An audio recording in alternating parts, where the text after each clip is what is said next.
whatever you wind up doing is exactly what you should be doing. And I have not behaved one single day of my life. Not one day of my life have I behaved, and I am fine. I need your help. I can't tell you what it is. You can never ask me about it later, and we're going to hurt some people. Whose car are we going to take?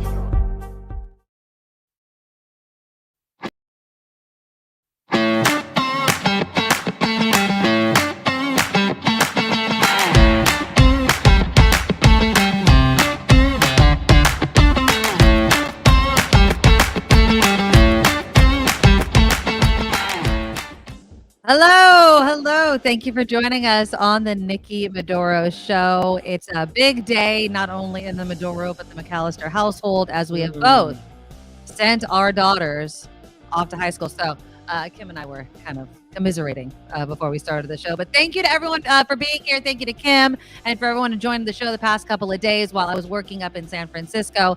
I am so happy to be back.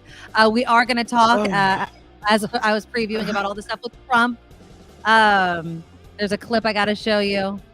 The reason why I keep doing the Friends, I'm seeing all the comments regarding the Friends and the pivot scene, which is hilarious if you watch Friends. There's GOP members saying it is time to pivot away from Trump. I don't know how much more needs to be done to show people this ain't the guy. Even if you like Trump and you want to see him as president, he has a lot on his plate. So it is time to pivot. But pivot to who? We will also, of course, touch on Maui, the devastation there. President Biden is set to go there on Monday. Governor Newsom, obviously, sending first responders out there. So we'll be talking about that. And I know, Kim, you were talking about this while I was gone, but this whole question of do we go or do we stay home? Do we still visit Hawaii or do we stay home? And, even if it's the other islands, should we still go there? Should we even go to other parts of Maui and bring money in there? Because it's hard when you see, I was watching this one clip, I think it came out either over the weekend or on Friday, of this woman, this Hawaiian woman, and she's like, to watch tourists frolicking in the ocean. We're not doing that right now. We are, This is a tragedy. It's like, and so it's really this question of what's appropriate. People like Paris Hilton still going on vacation in Maui. No.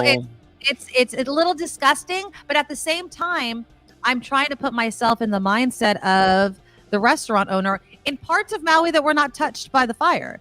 It's do I not serve anybody? It's a hard question, so we'll get into that as well. We will touch, of course, on Kim and myself sending our kids off to high school. I love seeing all the back to school pictures. I don't know. Maybe if people don't have kids, they're like, why are all these pictures of kids flooding my social media feeds? But I love them. I love seeing them, especially as, these kids grow up right before your eyes on social media. And it's just really interesting. But Kim and I will both share stories about how worried we are. I have been having to wake up really early to go to San Francisco. And leading up to my daughter going to high school, I have not been sleeping at all. And I'm like, why am I losing sleep over this? But we'll discuss that. But before we get to any of that, let's click the thumbs up button to show your support of the show. YouTube loves it. It helps us expand our reach on this platform. And so that's why it's important for you to click the thumbs up button just once at the beginning of every show. The super chat is live. And a big thanks to Harry, who I love your habit of starting us off with the $5 Happy Wednesday super chat comment. Thank you, Harry, so much for being such a supporter. Be like Harry and donate during the show or even during the replay to the super chat feature. It's that $ right under the chat box. Of course, becoming a Medorable is always fun. Go to thenikkimedoroshow.com. Monthly Patreon subscribers are what keep this show on the air. It's a consistent amount of money we get once a month. And you only are charged once a month. So whatever you can afford for the 28 to 31 days that we're on each and every month, we really do appreciate it. So if you could just go to thenikkimedoroshow.com and sign up to become a Patreon subscriber. You get to decide what you can afford. I don't put any barriers on that. There's no levels or anything. It's just what you can afford. And we appreciate each and every dollar that we get. Also on that website, thenikkimedoroshow.com, you'll find the PayPal link if you prefer to do it that way.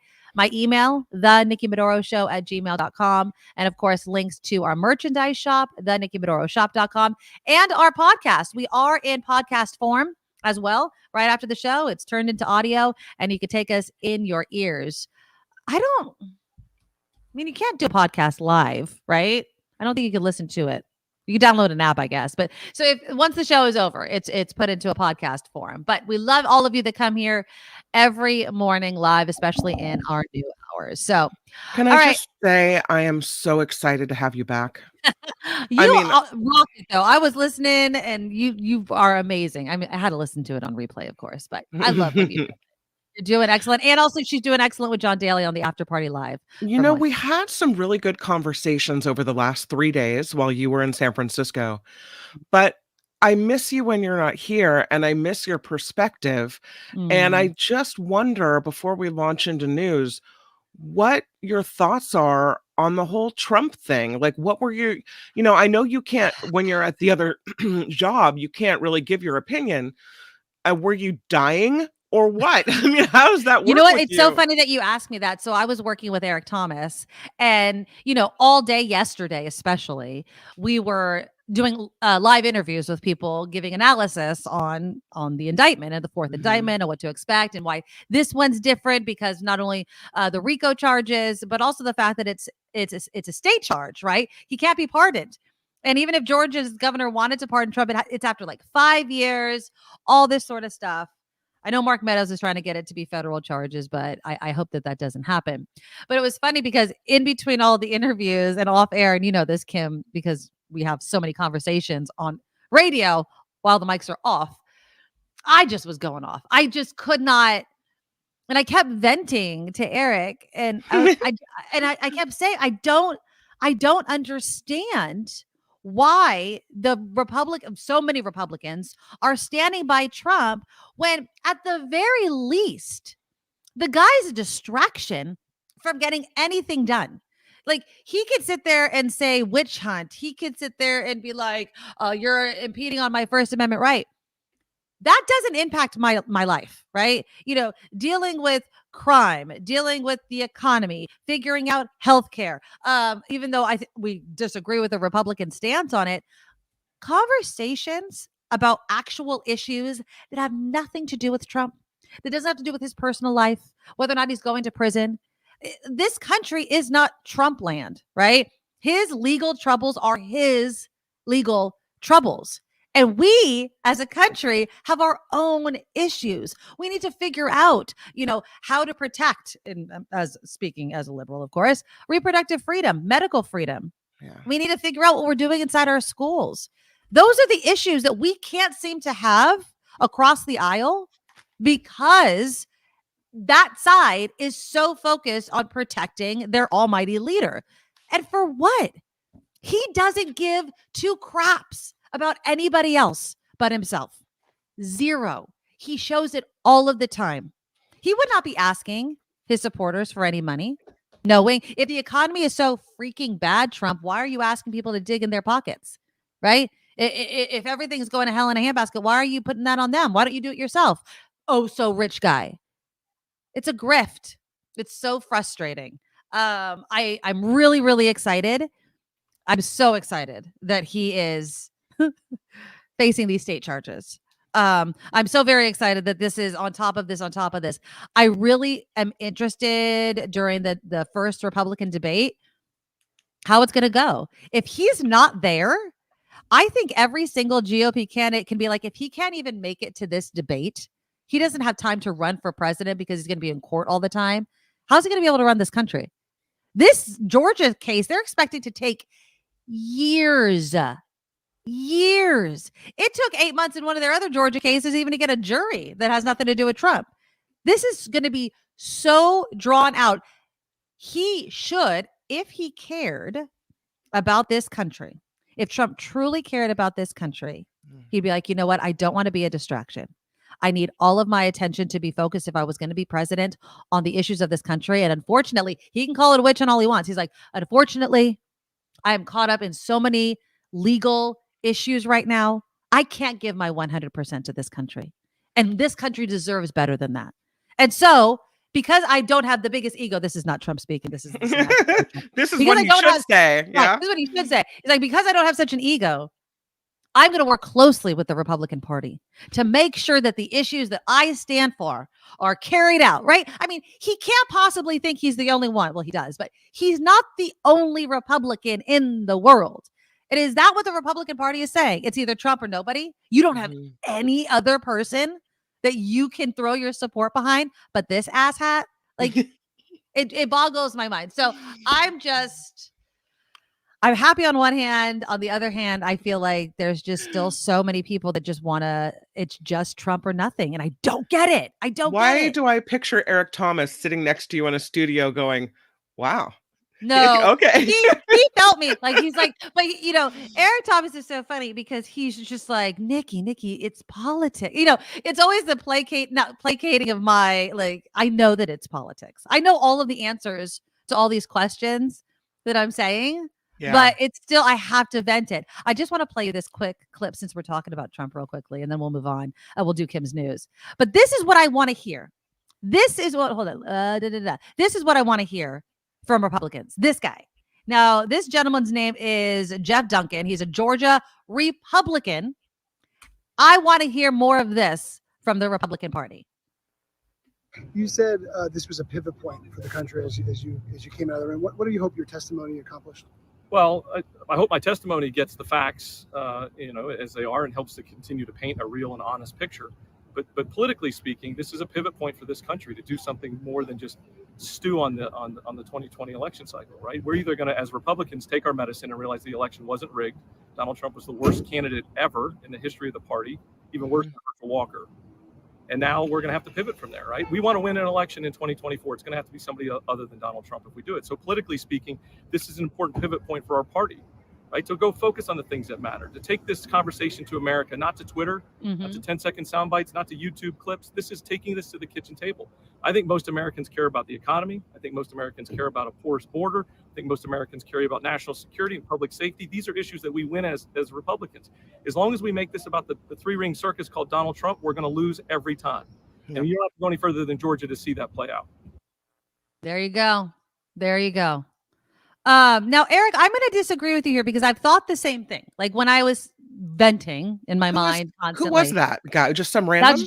That's Jeff Duncan. He's a Georgia Republican. So he was being asked. And again, I'm like, because he looks like he's very well spoken in his little suit. Okay. Yeah. So that's Jeff Duncan, Georgia Republican, had to testify. I mean, because again, everyone that wants to call this a Biden attack on Trump, 75 people have been interviewed, something like that. Most of them Republican secretaries of state, governors. I mean, it's not Democrats. It's the fact that he wanted to go to Georgia and had this conspiracy. This is the allegation, right? That he did all of this. Now, Eric says, well, it's kind of the same way for the Democrats. Biden's the only choice we've got, apparently.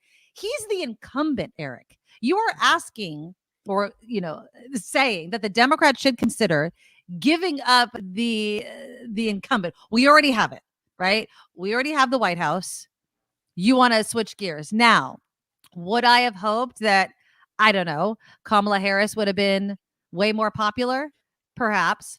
But to have another Democrat run just like another Republican in this race, it's not smart, right? That's not what you do. And again, I don't think Biden did a bad job. I don't. He got us out of the most of the pandemic, although COVID is obviously still out there. The economy is recovering after years long of being in a pandemic. He is trying, he's bringing manufacturing with the CHIPS Act and everything here. He's trying to fulfill promises regarding student loan payments. I mean, the list of the things that Biden has actually got done that have nothing to do with Hunter Biden or his legal issues, because Biden can walk and chew gum at the same time, as the saying goes. He's trying to do things for the American people. And I think it's unfair to compare Trump, who's not doing anything but sucking the air out of the room, to Biden, who, in my opinion, and it's not been all wins, I'm not saying that, but has been working for the American people and has been trying to fulfill the promises he made when he was president. So yeah, no, Biden stays, he runs.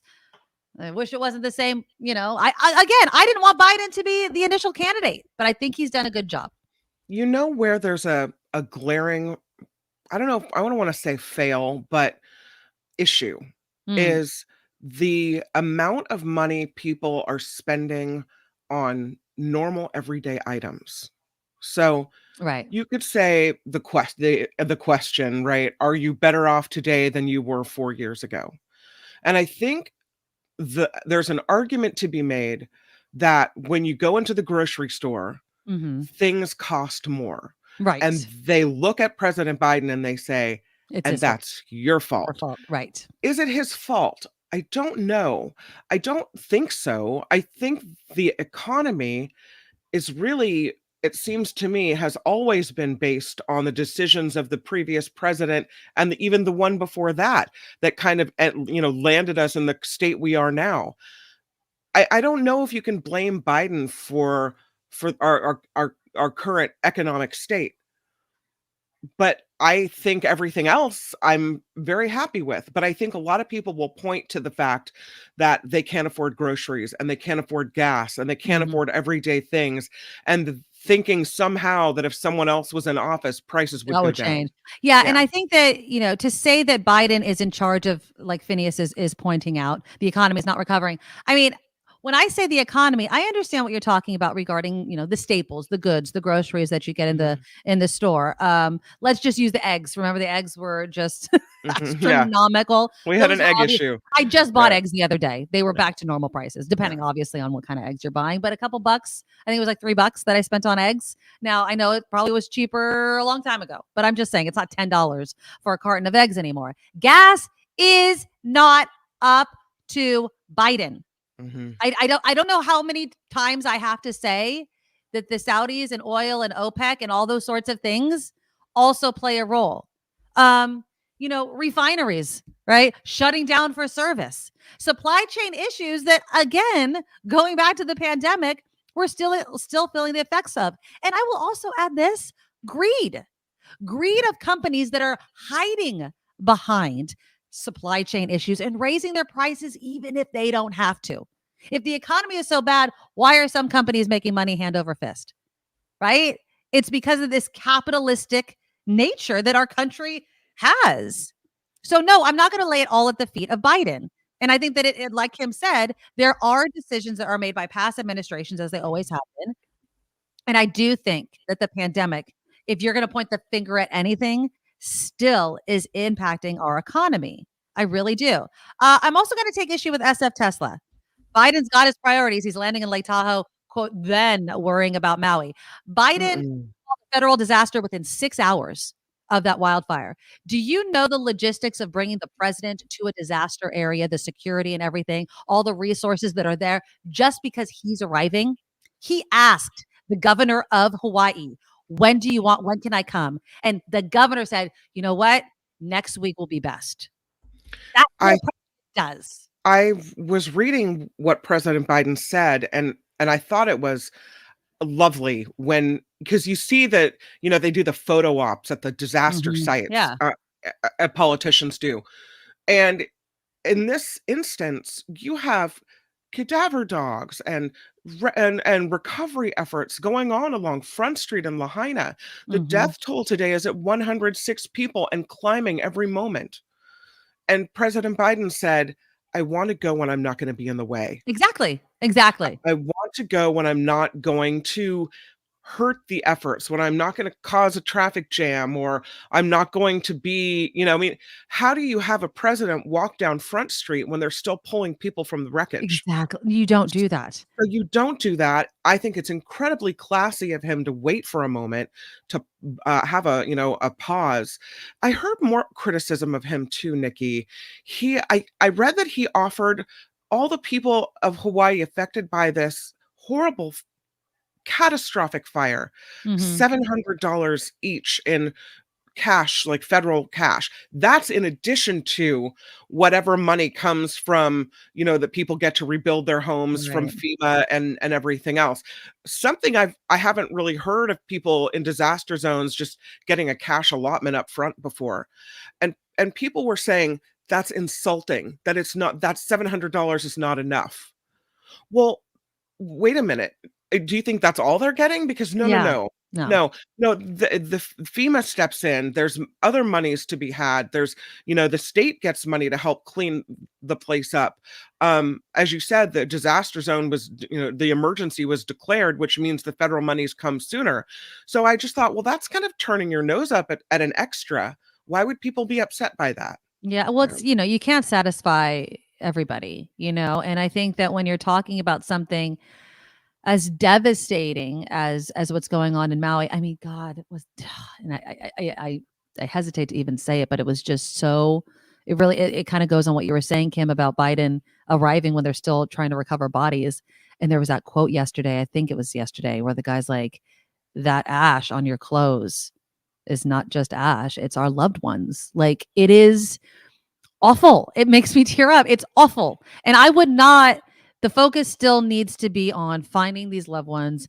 There was I don't know if it was a fire captain or there was somebody that was just identified. He was found in his truck protecting, I think, his neighbor's dog. Just all of these stories. I mean, it's a moment that is frozen in time, as we know from things like the campfire and Paradise and everything. When people are trying to escape, Biden is trying to do everything he can. And again, releasing that federal disaster money so quickly, it was the best move that the president could have ever made. If you're going to make an impact on an area, that is what you do. And so, I don't know. I feel like if you don't like Biden, you'll always find something to criticize. Now, as far as Maui is concerned, again, he's going to go on Monday. He's in Lake Tahoe. I guess it's a vacation, but he's allowed to. He's a human being. I love that Kim sends me this story because it's my man, Matthew McConaughey. He's partnering with Baby to Baby, which I've never heard before. Basically, that they would be sponsoring a flight of emergency supplies requested by Hawaiian relief efforts. Let me share. Hopefully I can get this. He's with his son Levi, which I think, because his son Levi is now on social media, which is just really cute. So here he is. Let's see if we can hear it. We know that you probably already know about all the devastation on the island of Maui. The fires over there have put so many people out of home and have taken so many lives. These people need to stabilize to survive. Camilla, myself, and Levi are working with this organization called Baby to Baby. They are working with partners that are on the ground in Maui saying, this is what people need right now. This is what the most needy people need.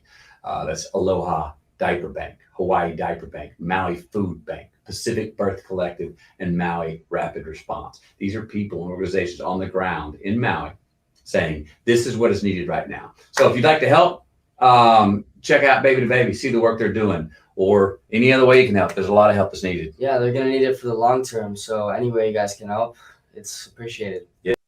So, there you go. There's another way that people, and I think that's what I know that our school's doing, drives and clothing drives. Although I always say money is, I've donated. I always feel money, when in doubt, give cash, because these organizations know how to stretch the dollars. And just like Mama Ann was talking about, they're on the ground. You think that you're helping by sending, a lot of clothes. They're probably inundated in clothes, right? So they need razors, nipples for bottles, right? The things you don't even think of, right? You're like, I have all this formula, but I don't have anything to put it in. Those sorts of things that you may not think about, these organizations can figure it out because they're there. And so, yeah. And, you're just going to, and we're going to have to keep talking about it because it's important. Okay, let's do a few headlines. We'll continue. I'll read some of your comments regarding Maui as well. And the question that I asked at the beginning of the show, when should the average person go back? There's so many. I'm part of, because I was planning my trip to Hawaii. I'm on so many of these Hawaii planning Facebook groups, right? Getting tips and tricks. And so many people are like, don't yell at me, but I'm wondering about, should I go to Oahu? Should I go to all these different places? Or is that wrong? How do I get refunds? I know that they, some people like consider it a donation, and other people are saying, I've saved for years for this trip.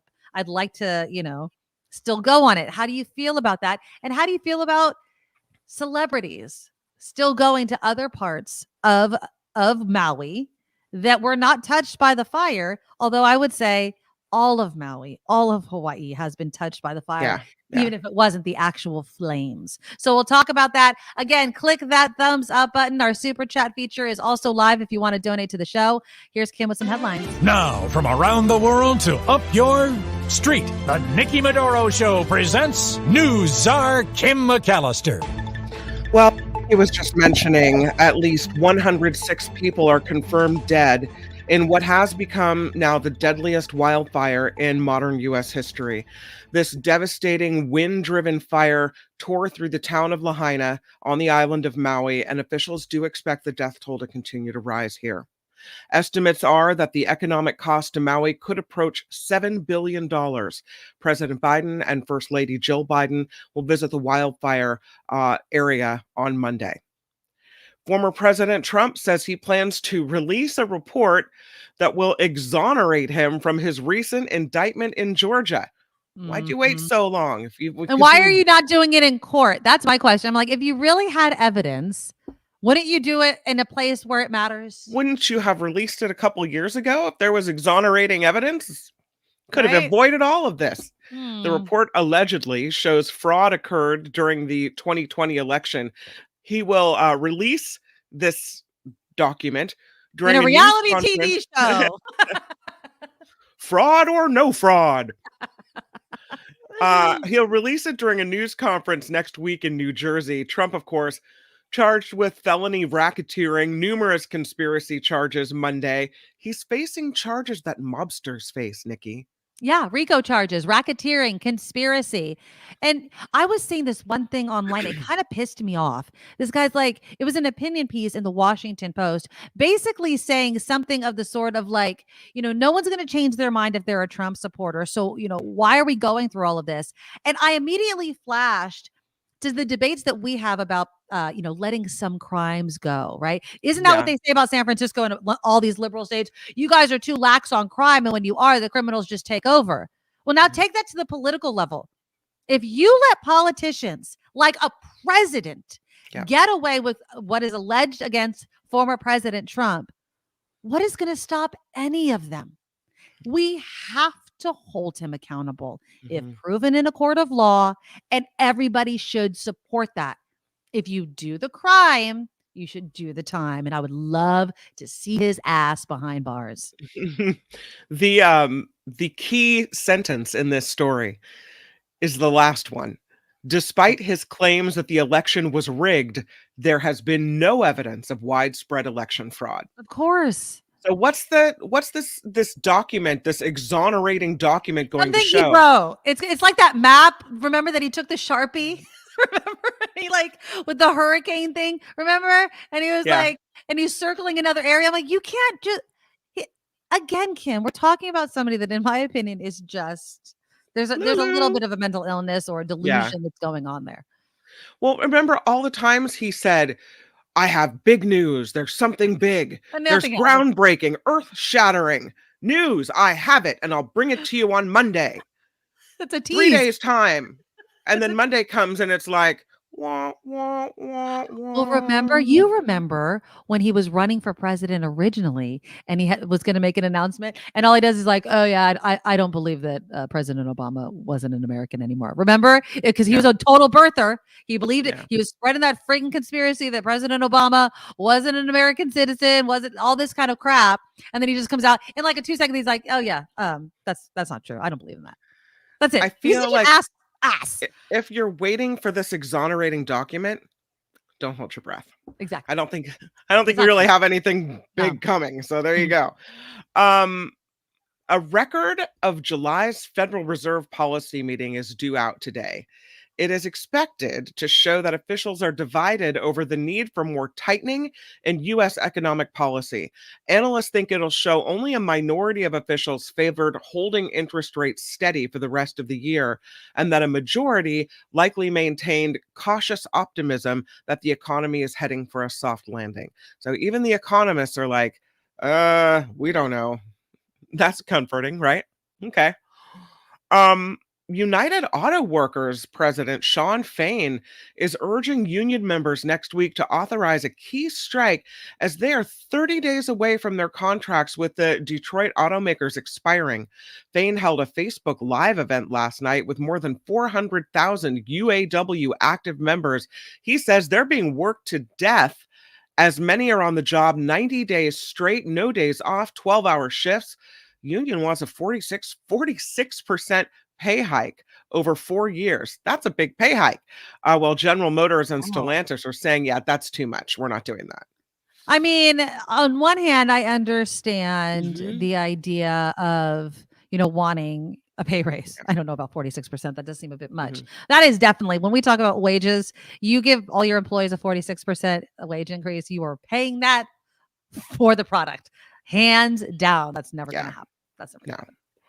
Big polling result released today showing New Jersey's former governor and 2024 presidential hopeful appears to be moving on up in the polls. According to the latest GOP presidential primary polling in New Hampshire, Chris Christie has now edged ahead of Florida Governor Ron DeSantis with 9%, 9% of support. Nine. That according to the latest Emerson College poll, compared to DeSantis at 8%. But it does show that there's a shift coming. Both men, though, inexplicably trail former President Donald Trump, who continues to dominate handily with 49% of voter support. What in the ever-loving blasted world? What are people thinking? They're all in the GOP lifeboat going down together. Yeah. It's the first time DeSantis, whose campaign has been struggling in recent weeks, has fallen behind Christie, who's grown increasingly vocal in his attacks against Trump. So here in the Bay Area, this effort to recall Alameda County's district attorney is moving forward.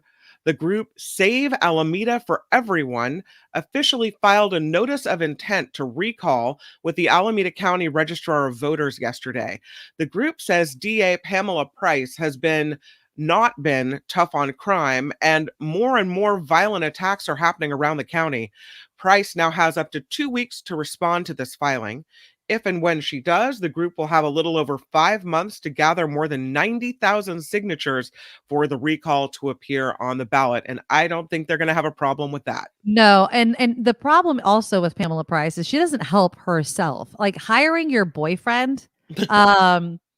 When you're already being criticized, don't also add nepotism to it, right? Like don't give your boyfriend a 6-figure salary to do a job for you. Like I understand the GOP love nepotism with Trump, and I would say anybody that has children and has a name and that jobs, whatever. But Pamela, come on, woman, like read the room.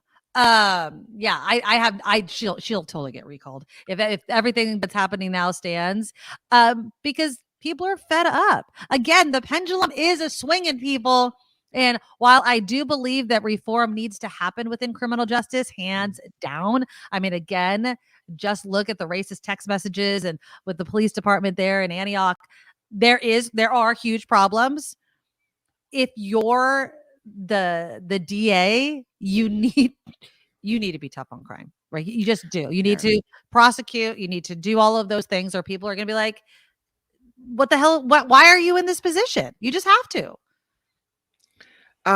People are dying of fentanyl overdoses at a record rate in San Francisco. The city health department says 71 people died of fentanyl overdoses in the city in just the month of July. 71 people in July. I know. It's crazy. The city has had 385 people died this year so far from fentanyl overdoses. A number of health officials say it puts the city on track to hit a record number of deaths for 2023. They say the numbers are up because fentanyl has become cheaper and has also become more available. Health officials say they're expanding services for those dealing with substance abuse issues in the hopes of curbing this overdose trend. I would say 71 people dead in the month of July in San Francisco from ODing on fentanyl. That, I mean, if we don't know that haven't understood this is a public health crisis before, Right. those numbers should make it very, very clear. I don't know if I mentioned, I've been obsessed with the like kind of documentaries regarding Purdue Pharma and all of that. Remember, there was Dope Sick that Michael Keaton was in. I think he actually won an Emmy for his role.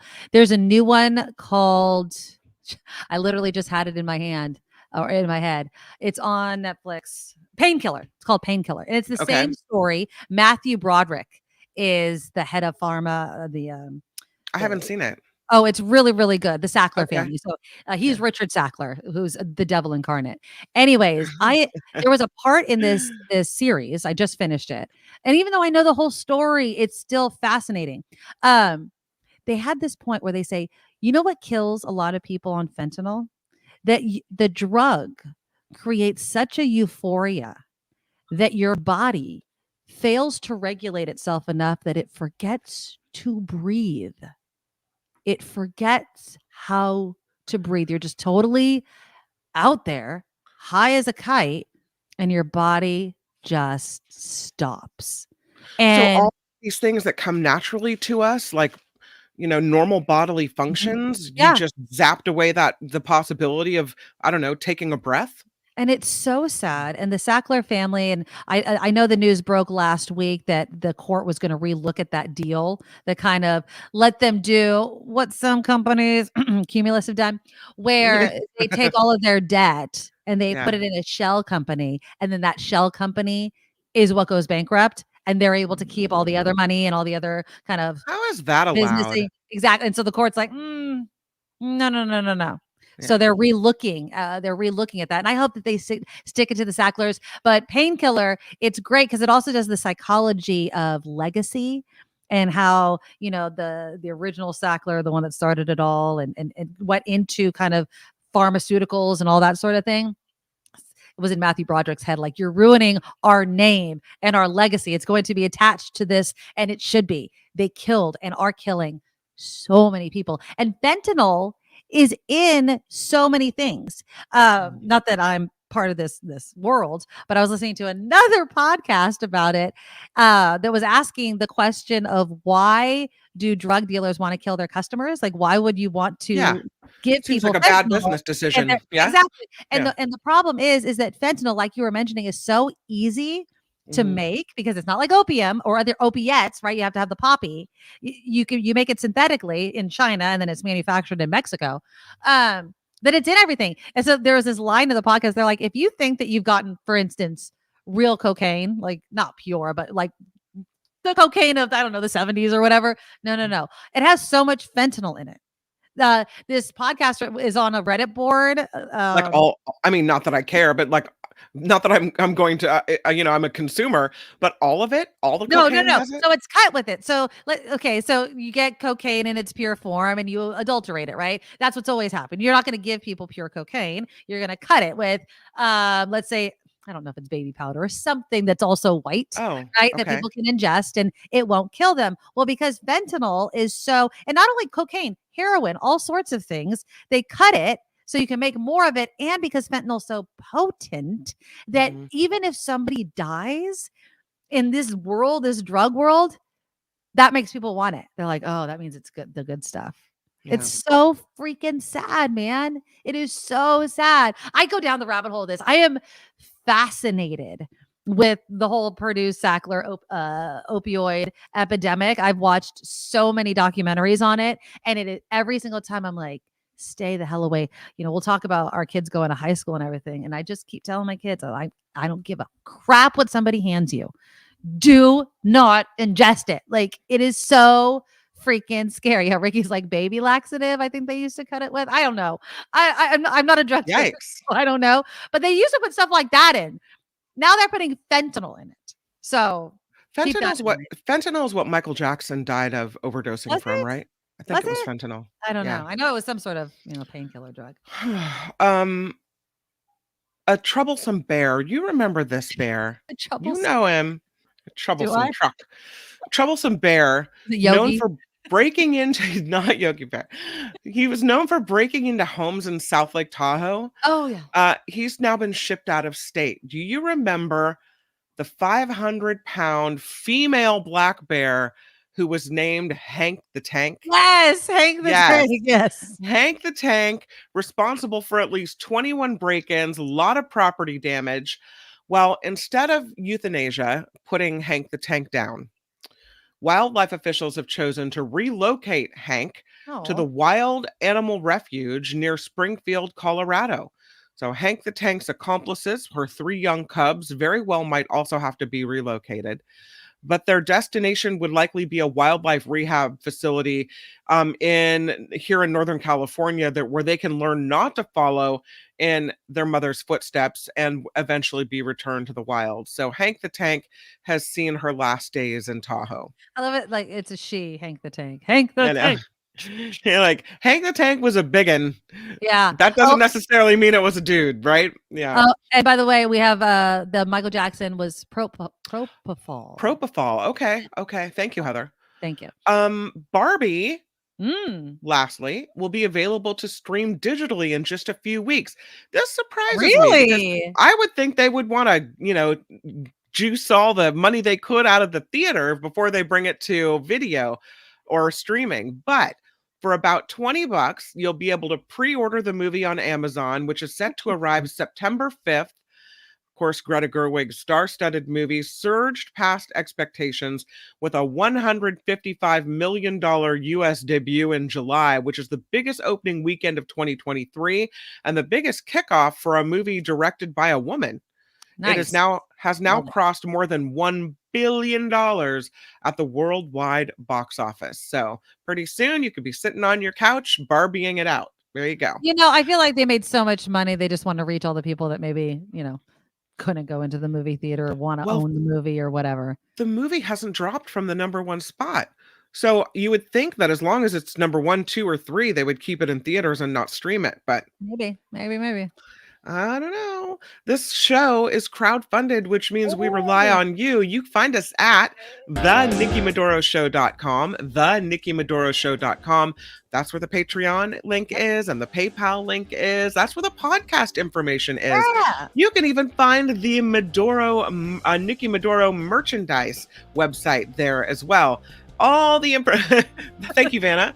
All the information is there, and we would love you to check it out. thenikkimedoroshow.com. And of course, thank you for hanging out with us and spending your morning with us as well. Yes. I'm Kim McAllister, and this is the Nikki Medoro Show. Thank you. So the fentanyl thing is crazy. It really, really is. It makes 71 people dead in July in San Francisco. I know, man. And it's freaking nuts. There was this funeral is what they were calling it in San Francisco for all these businesses that have died and all this sort of stuff.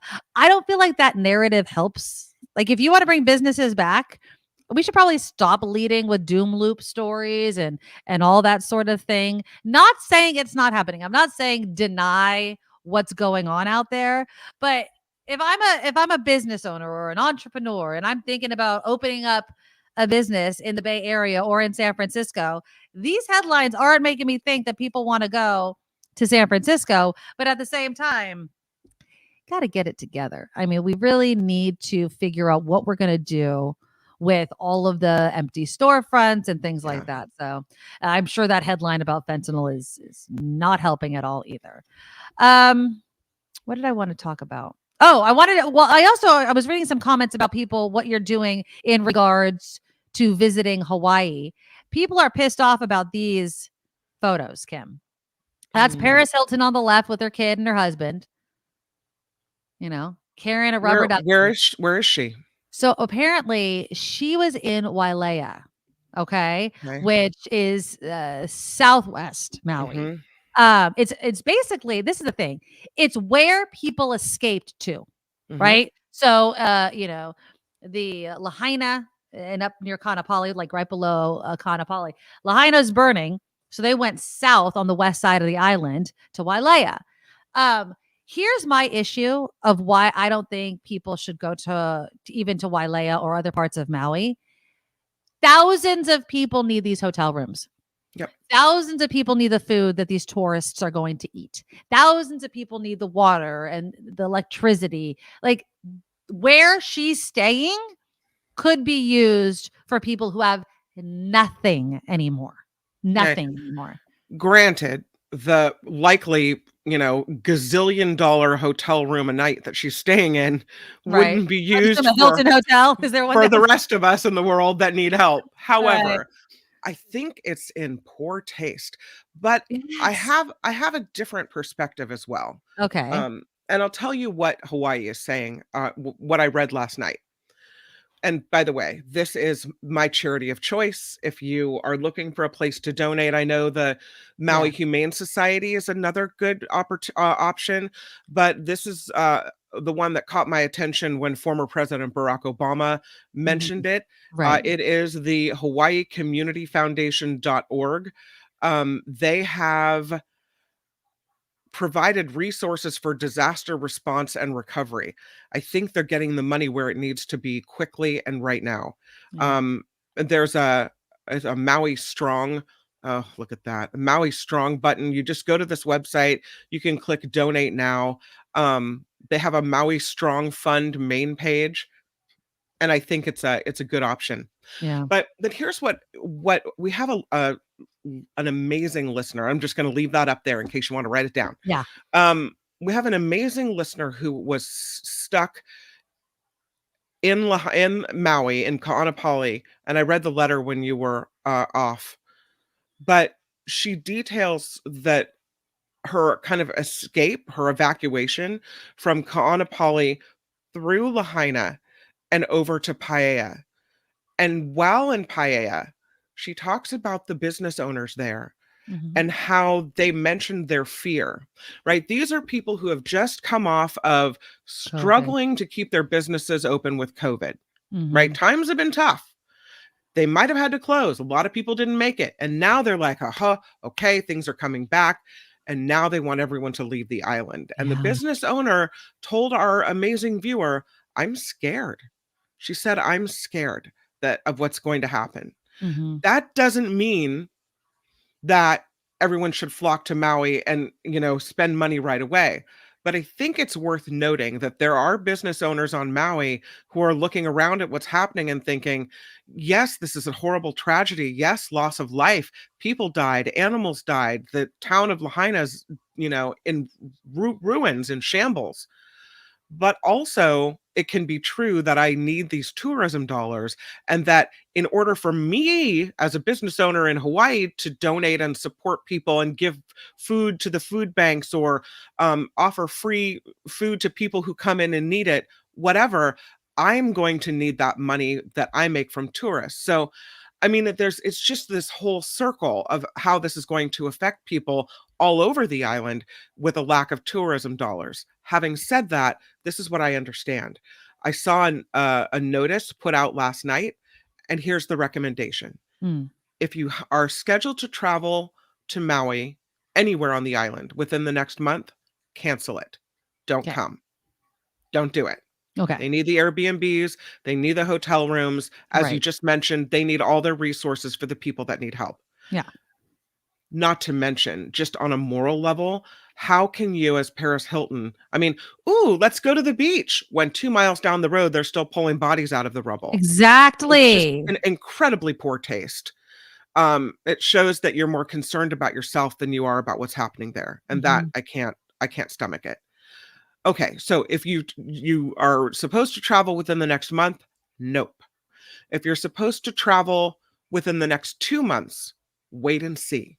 Okay. Don't cancel, but buy the insurance. So like October, November. Yeah. September. Yeah. Buy the trip insurance. And so, wait and see, kind of play it by ear. 3 to 5 months, they think that's going to be okay. So I don't think they want to be closed indefinitely. I still would have a problem doing it, but if I knew that I was helping their economy and I was helping their recovery efforts by spending my dollars there, I completely would. And I know a lot of people don't have resources like our listener does that detailed her incredible escape from this fire and the island. But one of the things she's planning to do, because of the aloha shown to her and her family, is turn around and help give money to the owner of the Airbnb where her Mhm. family sought refuge in Paia to then be able to kind of mitigate some of the expenses for that Airbnb owner to offer it to people on a long-term basis that need shelter that lost their home in Lahaina. What a wonderful idea. I think that's great. Say you can't afford a trip to Maui, but maybe you can afford 1 or 2 nights at an Airbnb, right? Yeah. Even you're not paying the flight. Now you're not buying all the food you would have. Now you're not paying for all the excursions you would have. Mhm. So, if a couple $100 is something you were planning to donate, that's a great way to do it. And Yeah. I can put you in, give your information to our listener if you would like to help her do that for that Airbnb owner. Oh, that'd There be are a awesome. lot of charities though, and again, I mentioned hawaiicommunityfoundation.org. They will also help people in all capacities. The Red Cross is a good one, and again, the Maui Humane Society. I saw Ululani's, they have a GoFundMe. Oh, All of their good. employees are okay, but a lot of them lost their homes, and of course, they lost Their 2 job. storefronts. Yeah. But they're taking the money, and 75% of it will go to the employees directly who lost their homes in the fire. The other 25% will go to the disaster recovery. Oh, good. The Yeah, same thing is that's happening with the awesome. owner of Chemo's, and Hula Grill. They're also doing a GoFundMe for their workers who lost their homes. So there's a lot of places that you can donate, but be careful and make sure they're on the up and up before you do it. Absolutely. And my question is the length of time it's going to take to bring all of this back. I mean, Yeah. so for instance, and you guys have, I've told you, we have a trip planned to go back to Maui next year. Now it's next July that we're Yeah. supposed to go for my parents' 50th wedding anniversary. I mean, part of me is like, well, we're obviously not canceling anything. It's too far out anyway. We don't have anything really booked. But Mhm. on the other hand, I mean, we're supposed to stay in Kaanapali. Like, it's Mm. right there. I mean, I can't imagine. I would love it if a miracle happened and, Yeah. homes were being built and businesses. No, it's That gotta is be too not soon. going to happen in No. any way, shape, or form. So Mm-mm. on one hand, it's like, okay, do we go there and just bring our tourism dollars to whatever is there? Because a year from now, I'm sure they're going to be really desperate for tourists to come back. On the other hand, would it just be better to do like what you're saying, which is just donate so that those resources can go to the people that actually live there, that Yep. is their community? Because this is not going to be a couple of months long thing. This is going to be a years long thing. I don't know. Lahaina obviously won't be there. It won't be the Mm-mm. same. It won't be there. There's no way you can build an entire town, Your right? vacation won't be the same either. You're Exactly. not going to be able to, go down to Lahaina for a lovely dinner, or you're not going to be able to go to some beaches down there. You probably just want to avoid that whole area. Yeah. However, here's how I see a vacation playing out if you were in Kaanapali. Right. You understand that you're likely going to stay in that zone. Yeah, you're not going down south, right? This isn't a vacation where you're, touring the whole island. No. You're going to stay in your little region. You're not going to try to impact traffic or, get in anybody's way. You're going to be very respectful of what's happening. You're going to spend your money there. You're going to go to the beach in front of your condo, and that's pretty much it. And that's Yeah. fine. You're also maybe going to 1 or 2 days of your vacation, spend volunteering That's a great idea. Yeah. at a place that's serving food, at a place that's washing and folding clothes, at Mm. some type of cleanup, a beach cleanup, or helping pick up some type of debris area that's safe for you to be in, and you're not in the way. I think if you're going to that island right now, there needs to be some type of Giving back. component of helping. Yeah, That's right. absolutely. Yeah. Absolutely. I don't know how you could Mhm. go there and not do something like that, Right, right? I right. mean, it's just and I'm sure, it's a little bit tongue in cheek, but Mhm. it's where was it?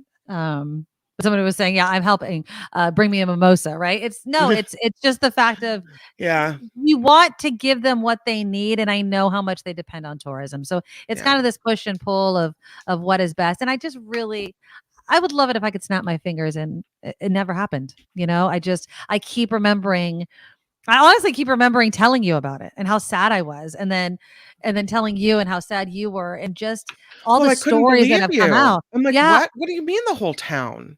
And I was like, Yeah, it's gone. she's mistaken. She must be in like, 3 or 4 buildings. What do you mean? A whole town? And not only a whole town, that whole Does not town. compute. Does not Right. Does compute. not I mean, compute. how can an entire town, and we've been through wildfires here in the North Bay. We saw entire neighborhoods wiped out in Santa Rosa, but an Yeah. entire town? Mm-hmm. It's Yeah. it's jaw-dropping and devastating, and And what's yeah, it going so to look like when they rebuild? That's an excellent question. Perry Joe says Paradise is not doing well. Paradise obviously burned down. Lots of construction, but many residents and businesses and hospitals are not returning.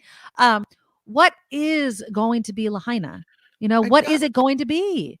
I got a message last night from a listener who was hoping we would talk about just this thing. Yeah. The big, news or kind of word of mouth news in Right. Maui right now and in the islands is that people everywhere are being contacted by real estate development firms. And this is alleged because this could be like, started as a word of mouth and then never really happened type of thing. So we don't know. Exactly. But apparently on social media and other avenues, people are being contacted to sell their property. Like, don't rebuild, just sell it to us. We'll give you a handsome profit for it, and that's it. And so they're worried that the people that were fortunate enough to own property in Lahaina that are locals won't be there anymore, that the property will then just be sold to real estate developers and turned into high-rise hotels, high-rise condo buildings, and it won't have the same flavor that it did before. And the people of Maui that live there will be edged out. Yeah. It's not going to be the same where you have families owning, That properties. pass down homes for generations and all that sort of stuff. Yeah. And so the thought is, there's word that, the governor is saying, if you come in to Maui and try to buy up our property, we're going to make laws so no one from outside is going to be able to buy property right now. Yeah. They said most of the time you can't do it, but as an emergency, proclamation, maybe during the time of rebuilding, they can say, Kim and Nikki can't buy property in Maui right now because Is they're that not legal they though? don't Can you they do don't that? live in Maui. We don't live there, so we can't buy it. How else are they going to differentiate between the people that are in Maui, that are locals, and anyone else who's swooping in to try to, Buy get it up. these properties and snap it up? So I think they Exactly. have to do something. I don't know what's legal or what it looks like, but as of right now, that's what is being discussed. Yeah, that's the first thing after the Mhm. tragedy and all those people that lost everything and many Yeah. lost their lives is what's going to happen. What's going to happen. All these out of state, out of country investors. You're telling me I can be at the ground level literally of rebuilding this amazing place for on the Yeah. cheap probably because Right. we know the people that live there, they've been complaining about how they've been priced out even when it was doing well. So, yeah, it's tragic Well, and I and look hope that they can do something like you were talking about. Well, look what could happen for, say, a family gets the insurance money. They Right. had their home insured. So say they get, I don't know, because you always insure the land too, right? So Right. maybe they get $500,000 for their house, maybe more, but let's just say that. And then some real estate development company comes in and says, "Hey, I'll give you another $500,000 for the land. Oh, and by the way, you don't have to spend any of that insurance money cleaning up or on the house."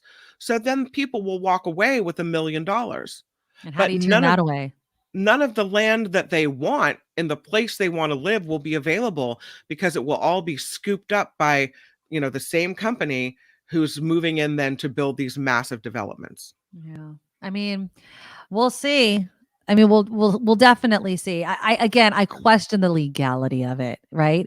But you know what, Kim? I mean, that's what people say all the time about here in the Bay Area. It's all these out of country people, big investment companies swooping up and buying all the housing. If Hawaii can figure it out, I could see that I mean, and figure out a way of legally doing this, I could see that idea spreading. And that could also bring problems, right? Well, if you're saying you have to have um, kind of a history with a certain place to be able to buy property there, Mhm. can you imagine the ramifications of that elsewhere other than Hawaii? They could possibly though bring up the historical aspect of Lahaina in general, and that could maybe help control some of the rules and who can buy and build in certain areas. But again, it's above my pay grade. I don't know the laws surrounding that. Well, until it's rebuilt, no outside investors. Only if you own property there. But then what's the Right? cost of selling it to people going to be? It's just like anything else. You build it, it's nice, it's fresh, it's clean. What are you going to sell for? What people can afford or what you can get the most for? What you can get the most for it. Yeah. Yeah, exactly.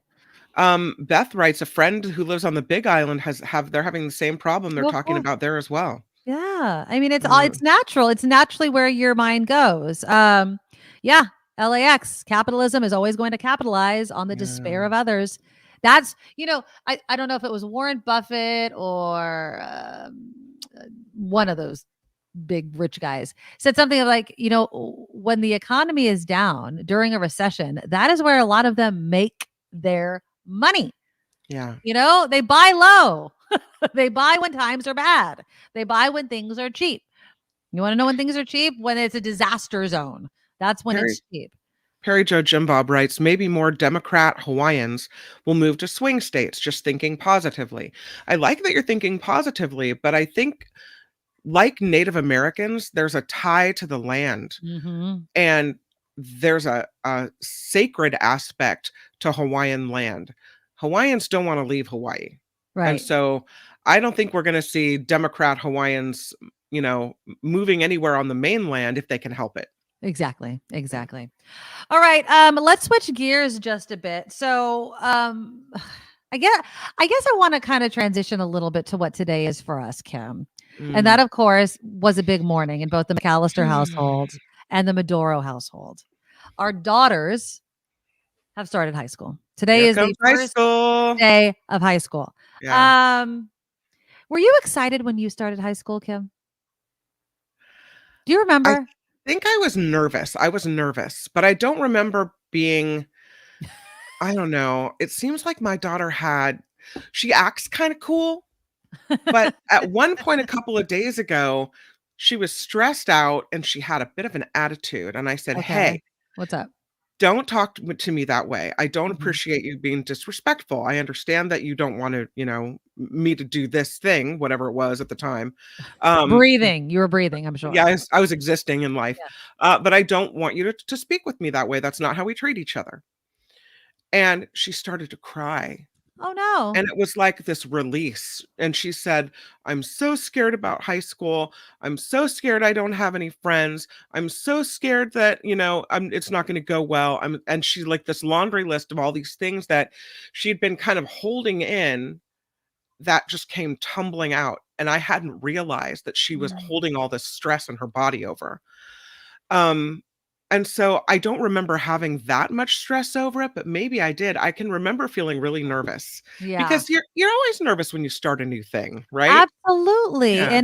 And so my daughter is starting high school today, and although she's going to school with a bunch of girls that she's gone to school with since like kindergarten, okay? Mm-hmm. There's another group of friends that's going to another school within our district, but not in our neighborhood boundaries, right? And so like 3 or 4 days ago, she's like freaking out. And she's like, I want to go to this other high school. Oh, God. And I go, well, that's not going to happen. She's like, why? Can't you just try? And it didn't help that she had spent all day with this group of friends that were going to this different high school. And I'm sure it was, come to our high school. It's in the district, but it's not in our neighborhood. It's our school, right? It'll be fine. And they're making up all these freaking stories about how easy it is because they're children and they have no comprehension of what it takes to switch schools and the time it takes. And so I'm looking at my daughter. I'm like, I don't mean to be blunt. You are going to this high school though. On this day, August 16th, you are waking up and you are going to this high school. And as the words are coming out of my mouth, I was flashing back to when I started high school and I desperately did not want to go to my high school. And it was an all girls Catholic high school.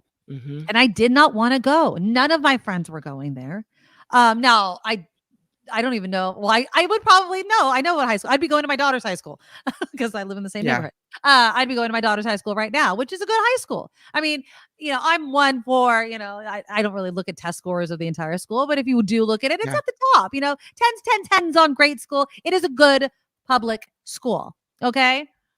But she's not with her friends, all of her friends. She's with some of her friends, not all of them. She thinks she's going to get bullied. She thinks she's going to get beat up. She had apparently, Kim said that during orientation, the students that are part of a student body or whatever, they were showing the students where the fights happen at school. Wait, during orientation?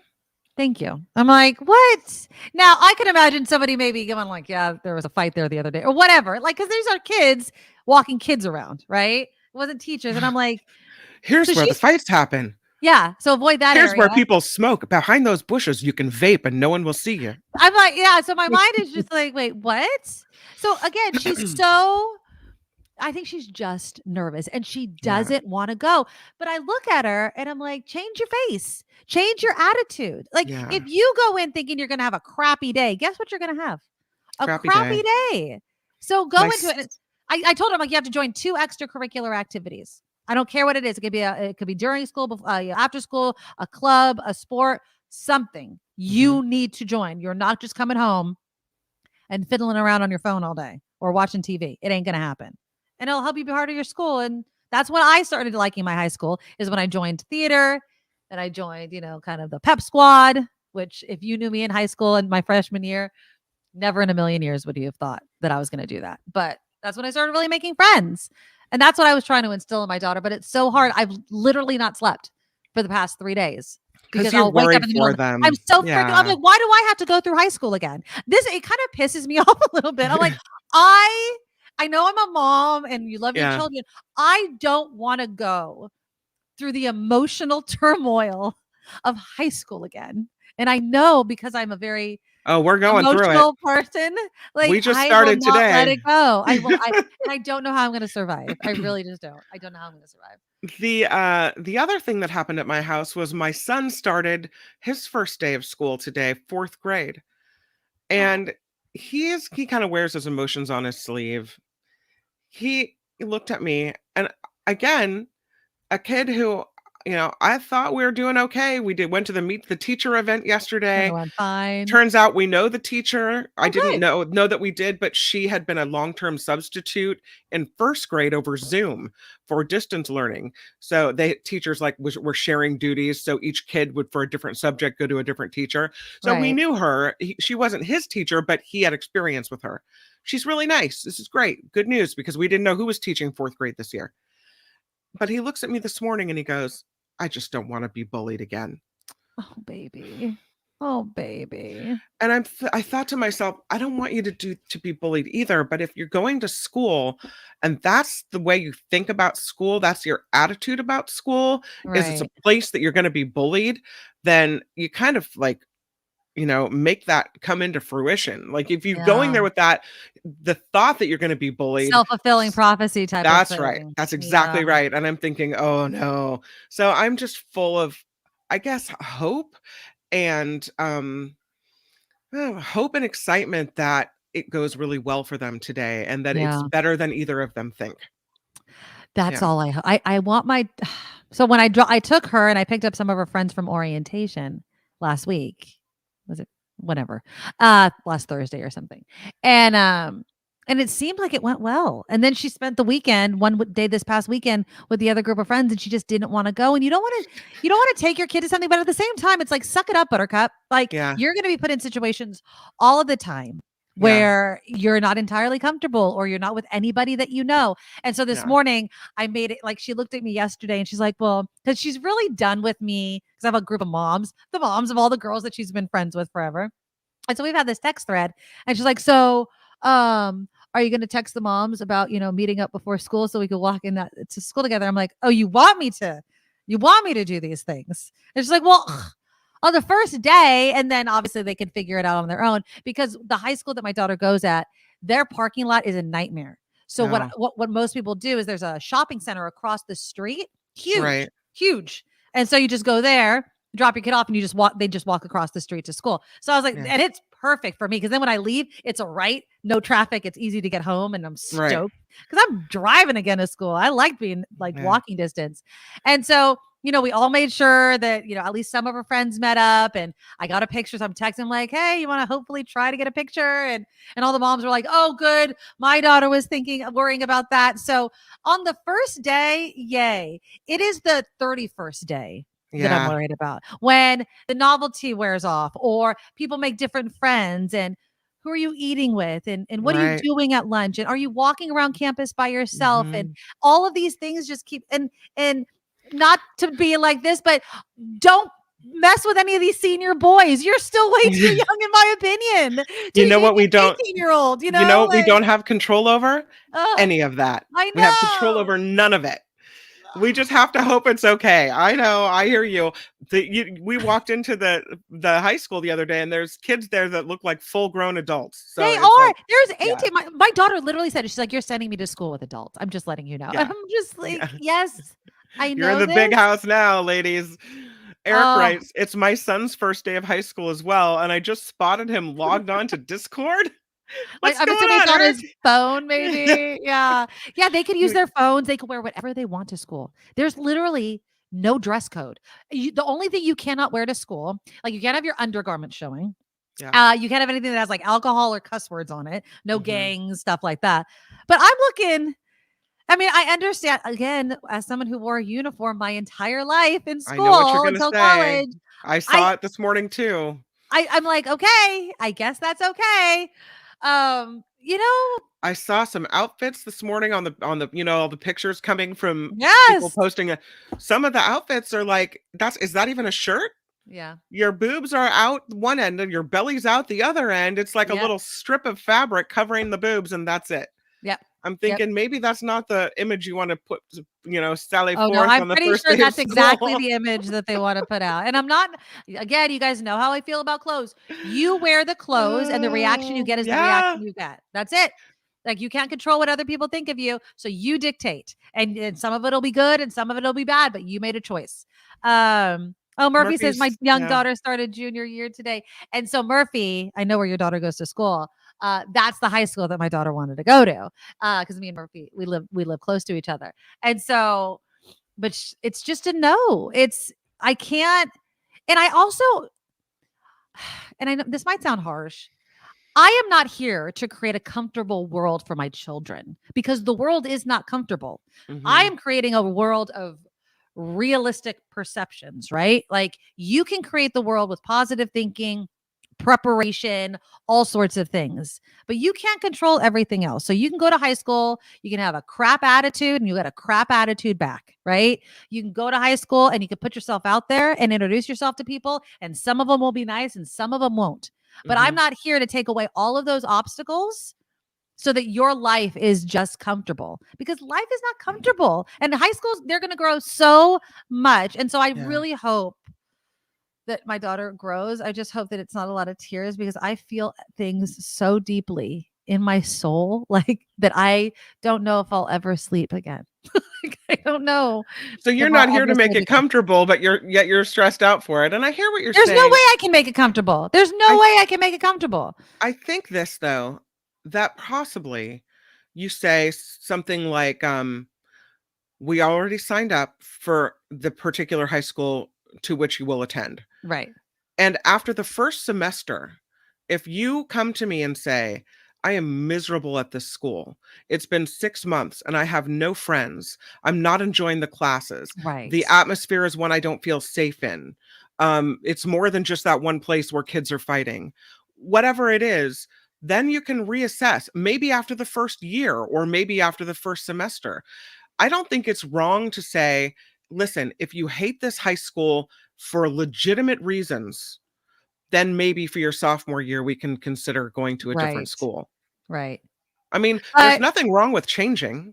No, there's nothing wrong with changing. And Yeah. if I had to protect my child's mental health, if my child was literally being bullied, where he's coming or she's coming home with bruises, fights, things Oh like yeah. that. No. But if my child, and maybe this is wrong, you tell me, but if my child is coming home because they have a crap attitude every day, because they're just going to be crap attitude and that's it, like, Yeah. no, you don't get to just have a crap attitude and not give it a chance and Right. say, that's not a good enough reason for me. And if it's really impacting your mental health, but there's nothing the school's doing, it's all your attitude about it, then we could talk to somebody about that. Because again, there's also no guarantee if I send you to X, Y, and Z high school that everything's going to go the way that you think it's going to go anyway, right? Yeah. Friends have fallouts all the time.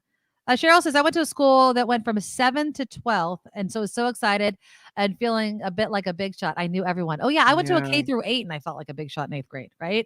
It was never switching. Beth says, I had moved to a new town, started a high school there. That was stressful. I remember walking into, and I knew like maybe, I knew the people that went to my because I went through a K through 8. I knew some of them, but I wasn't close. So as far as like friends, I knew maybe one or two people when I went to high school, and it was hard. It's hard to do that. Lori says, kids will share stupid S like this to feel quote unquote in, similar to learning swear words in foreign languages first. Personally, I wouldn't require 2 extras. I would say aim for 2, must do 1. Yeah. That's kind of what I'm doing. I feel like if I do 2, she'll find something, Eric says high school is where I stopped being bullied. Ooh, nice. I like that. Kim says he's basing the future on past experiences. I can understand his fear. That's what you're saying. And I think that that's absolutely true. I said something of the same thing to my daughter, Kim. It's just, you're projecting a negative outcome when you don't know. It's a blank slate. It's high school. Yeah. You've never gone. You've never been in school. I asked, in middle school when they send out the class list, oh, who's in my class? I think Marley has a PE class with one friend, like one of her good friends, and then no other classes with anyone that she's friends with. Like she knows them because whatever. But other than that, that's it. I know Kim says, I would have gotten sent home from school if I was just like your daughter and her friends. So my daughter I think my daughter was and I'm not knocking, you know what? I'm not knocking any of the girls. I completely understand what you're saying. The girls were, all the girls except my daughter were wearing shorts. My daughter was wearing jeans. But she was wearing kind of like, it was you could see the bottom of her stomach through a t-shirt, but it wasn't a tank top. It had sleeves. You know what I mean? So that got the A-okay from me. But some of these other girls were definitely wearing like what I'm wearing, a tank, but I'm not wearing a crop top. But again, not my decision. Yep. They can wear whatever they want to wear. I'm not their mom. Lori says, I would encourage your kids to think about their fears about inclusion, exclusion, and maybe think about including some kids in their group that maybe they wouldn't normally consider. Extend the table. Yeah. I think we learned a lesson in 8th grade about choosing friends wisely, about choosing friends who are really friends, right? Who are liking you for you and not because you're just in their group, or because you somehow can further their popularity, or whatever reason that they're not truly your friends and they'll ditch you the minute they can, right? And so my hope is for my daughter that as she goes to high school, that she develops true friends that become lifelong friends, that she's very discerning about who she, I think like love, when you choose a real friend, you're kind of giving your heart to that person in a way. You're trusting them with your secrets, and you're trusting them to accept you. And when they don't, it's really hurtful. It still feels like a sting of rejection. So there is that component to friendship. And I'm hoping that that this year she looks at who she really wants to be friends with and gets to know people first before she locks in those relationships. Right. That's a very good point. I told Marley something similar. I said, when you're making new friends, look for friends that make you feel better about yourself, that push you, lift you right? up, that lift you up. Exactly. Like that, oh my God, a so-and-so friend, going back to the extracurriculars, is joining this club or this sport, and I want to give it a shot. And that, even if you're not perfect, you could still sit with them or whatever, and then encourage the friends that you already have to do the same, because it's so difficult to walk up to a group of people, whether it's boys, girls, or mixed, and say, hi, can I sit here? It's so difficult. I was literally, listening to something yesterday where they were saying, because UC Berkeley students were moving into their dorms, and how this, for some of them, is the first time they've had to make friends on their own, because if you just continued on with the same group of friends since kindergarten, you might not have had to walk up to people and be like, hey, do you want to hang out? Right. But they are saying that friendships, especially in college, can help with academic success, because you make connections, mentorships, in high school exposed too. to different things. Exactly. So I went to the freshman parent meeting, and what we kept hearing was over and over again from everyone who spoke, the more your kid gets involved, exactly, the more success they will have here. The more invested and connected they are to school, the better their outcome will be. But Tony in San Antonio, hey, Tony, he says to us, actually makes me feel like, okay, we're lucky to be having these conversations. He says, I miss those days. My son graduated, and I constantly miss the stories, the sports, the good and the bad that was high school. I think it's just that I don't want him to grow up. I know. And I know everyone says, like, enjoy moments, right? Because it will go like that. I mean, I see it when I see people like on social media saying their kids graduating high school, and I'm like, you just posted their freshman picture. I feel like it goes by. Yeah. It's the longest, shortest time, as an old podcast I used to listen to say. It goes so quickly. But when you're in the thick of it, it can seem like it'll never end. And I think that I'm actually acting like my daughter a little bit now. I'm projecting a negative, right? That it's going to be hard, or I'm worried, all the worry that I have because I'm a worry, right? And I need to stop. I need to just say it's going to be great. I just want my kid to have friends, to be happy, to be successful, to do well. I think anything that any parent wants to do. So, but yeah, I'm not, I need to get out of my own head about it, Kim. I think I just need to, it's tough, but they're going to do it. We're going to survive. There is something, and another reason I wanted to talk about high school, and we'll get to Kim's headlines also. Have you heard of, and I don't know if your daughter had mentioned this. Have you heard of the Saturn app? Okay, so it's like the planet Saturn. Now, apparently this is a new app. I've never heard of it. It's new to me. I don't know how old it is. Where kids can log in. They say what school they go to, right? And then kids that are in their class, they could see who's in their class. Okay, so it's kind of like, oh, we all take so-and-so's class together, or what have you. What happened to the class list? My daughter was just showing me a list of who's in her math class yesterday. Oh, no, our school doesn't give out a whole master list of who's in the class. So the teachers add them to a Google Classroom. Oh, yeah. I mean, maybe that'll happen after the first day. I'm not quite sure. My daughter had assignments over the summer. So the teacher had already assigned them to the Google Classroom so that they could complete the assignment. So you can see the list of who's in your class before school even starts. Oh, yeah. No, they didn't have that. So a lot of the kids signed up for the Saturn app so that they could see who was in their class. Now, Murphy, I'm so glad that you mentioned this. They say they do not verify the age of the people joining. And that was the warning that we were getting. It's just like, you can go on. You could put in a birth date. You could put in a school. And then all of a sudden now you have a list of all of these kids. Yeah. So, yeah, I think I'm taking it. Marley joined. I mean, my daughter, all the girls were like, oh, this person, because they had heard about it. Everyone was telling everybody about it. So I think we'll be deleting that one. I don't know if everyone is having this experience, but you're kind of, you're moving, but you're fuzzy. Like something's going on with your video. I don't know. Okay, maybe it's just my computer. Let's do some headlines then, and I'm going to refresh my computer. How about that? Does that work? Okay. When we come back, there's so much I wanted to talk about. Well, you know what? Let's continue this on. Candace Cameron Bure. You know her, Candace Cameron? Oh, right? How do we forget her? So her daughter, Natasha, apparently is also, I don't know if she's a social media influencer or whatever. She has vowed to show less skin moving forward because she wants to uphold modesty. Okay. And this whole idea of being a woman, and we're just going to keep it in America.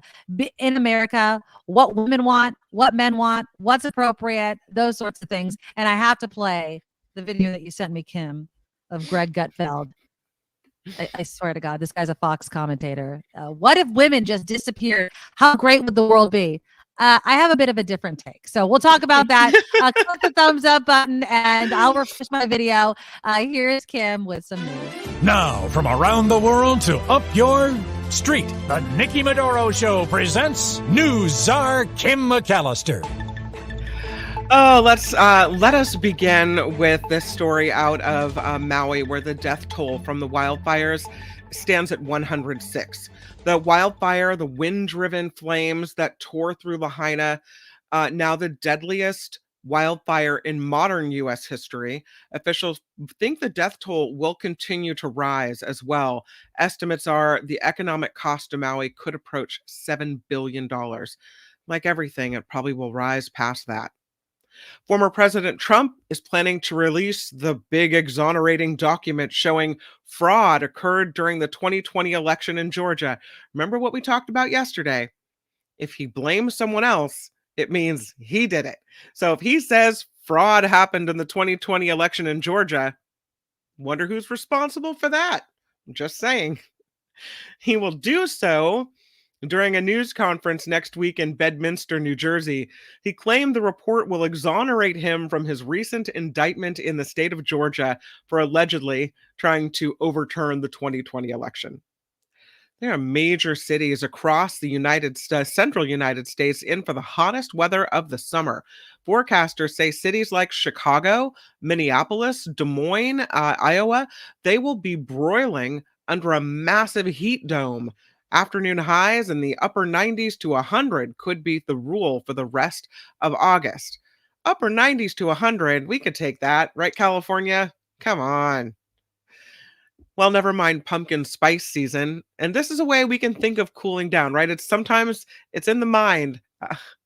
It's already holiday shopping season with some big retailers rolling out string lights and Christmas trees. It's always the way. At Home Depot, holiday products, including 8-foot Santas and giant nutcrackers, launched online last week. I love those giant nutcrackers. The problem is, where do you put them? Costco's rolling out its artificial Christmas trees. You like fake trees, you guys? According to Google, more than a quarter of Americans are already shopping for the holidays in July. A Columbus, Ohio family is being awarded $787 million after their young child was killed in a bunk bed incident. Back in 2018, 2-year-old Josiah Boone was playing in his room with his brothers when he climbed up the steps of his bunk bed. Josiah got trapped between the top step and a rail, causing him to die from positional asphyxiation. So again, the family now awarded $787 million after that horribly sad outcome. Let's see, I was going to tell you some other stories. There's a New Jersey former governor we mentioned earlier, Chris Christie, moving up in the polls. The latest GOP presidential primary polling in New Hampshire has Chris Christie edging ahead now of Florida Governor Ron DeSantis, with Christie at 9 support, DeSantis at 8 support, and of course 8% support, and of course former President Trump dominating it with 49% of voter support. So, meh, blah. It's such a bummer to think that people could still be supporting him. Big celebration, though, today at the USS Intrepid Sea, Air, and Space Museum in New York. They're marking the 80th anniversary of the commissioning of the Intrepid. They have 148 former crew members returning to the ship, docked right off Manhattan's West Side. So, the NBA has released its in-season tournament schedule as well. Group play tips off November 3rd in the first of 2 stages. Games will be on Tuesdays and Fridays. So the schedule is out if you care to look at that. I don't even know what TweetDeck is. X Pro, they now call it, because everything has to have an X on it. Formerly known as TweetDeck, is now subscriber only. The users were informed yesterday that in order to continue to use the social media management tool, they would need to become X Blue members for $84 a year. Hey, the change was not unexpected, as X announced the change last month, but now they're putting that into place. So, Apple is moving iPhone's end call button back to the bottom middle of the screen in the latest beta test. They had moved the button You're going to look at your call I am thing. going to look at my phone. They had moved the button to the bottom right in the developer version of iOS 17. No word if the move was permanent. So they're looks like they're testing where the best place is, like the most logical place to put the call end button. I kind of like it right in the middle. You're going to call Kim McCall. It already is in the middle. answer. But I'm going to hang up on you now. Like, So, look, it's already in the middle. See this red button right here, that's right in the middle. Yeah. So what they're thinking of doing is putting it to the bottom right of the screen. So why? I don't know, but there's something cathartic about stupid things like right that. in the middle. You know what they need to do? Okay, I'm going to get back on my soapbox. You know what they need to do? And anybody that has an iPhone, like one of the newest ones, I think what is this? I think it's an 11 or something. This is what they need to do. If you're going to move buttons, move the lock button away from the volume button so that every time I hit it, I don't take a friggin' picture of what's on my screen. I have so many pictures on my phone. Super annoying. Because I accidentally hit both at the same time. If you're going to move something, move that, please. Thank you. I completely agree with you. I'm giving up the headphone jack. Send a letter to Apple. Apple people that are watching, heads up, Buttercup. Yeah, exactly.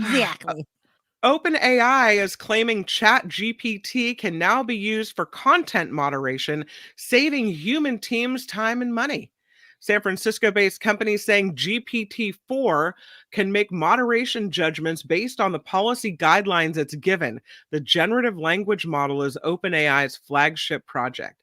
So there's going to be kind of like YouTube, right? YouTube has an algorithm that kind of rolls through and looks for phrases or things that you say that are inappropriate, right?